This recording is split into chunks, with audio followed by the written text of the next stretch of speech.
హర్షద్ ఇక్కడ్రా. వస్తున్నా సార్. చెప్పండి సార్. ఇదిగోరా నెల జీతం. నెల నుంచి చెప్తున్నావురా ఫోన్ తీసుకుంటా అని చెప్పి. ఈసారైనా తీసుకుంటావా లేదా? ఈసారి ఖచ్చితంగా తీసుకుంటాను సార్. ఎలాగో నా ఫోన్ చెడిపోయింది. మీ ఓనర్ జీతం ఇచ్చాడా?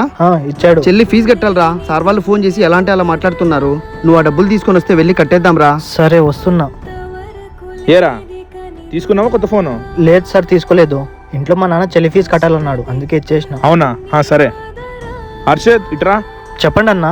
ఇదిగో తీసుకో. ఎవరికి ఇవ్వాలన్నా? ఇది ఎవరి కోసం కాదు, నీ కోసమే తెచ్చాను. అంత పెద్ద ఫోన్ నాకెందుకన్నా? నేను చాలా రోజుల నుంచి నువ్వు ఫోన్ లేక కష్టపడుతున్నా నేను చూశాను రా. నా నుంచి ఒక చిన్న గిఫ్ట్ అనుకో. నువ్వేం వేరే వాడివి కాదురా, సొంత తమ్ముళ్లాగా. ఎన్ని సంవత్సరాల నుంచి చూస్తున్నా, ఆ మాత్రం హెల్ప్ చేయలేనా? నేను చాలా చోట్ల విన్నానన్నా, ఓనర్లు ఎలా పడితే అలా మాట్లాడి చులకనగా చూస్తారు. కానీ మీరు అలా కాదు కదా. నేను కూడా మిడిల్ క్లాస్ ఫ్యామిలీ నుంచి ఎంతో కష్టపడి స్టేజ్ లోకి వచ్చాను రా. నాకు తెలుసు నీ బాధ ఏందో. ప్రతి ఓనర్ మీలాగే ఆలోచిస్తే మా లాంటి పనులు చాలా హ్యాపీగా ఫీల్ అవుతారన్నా.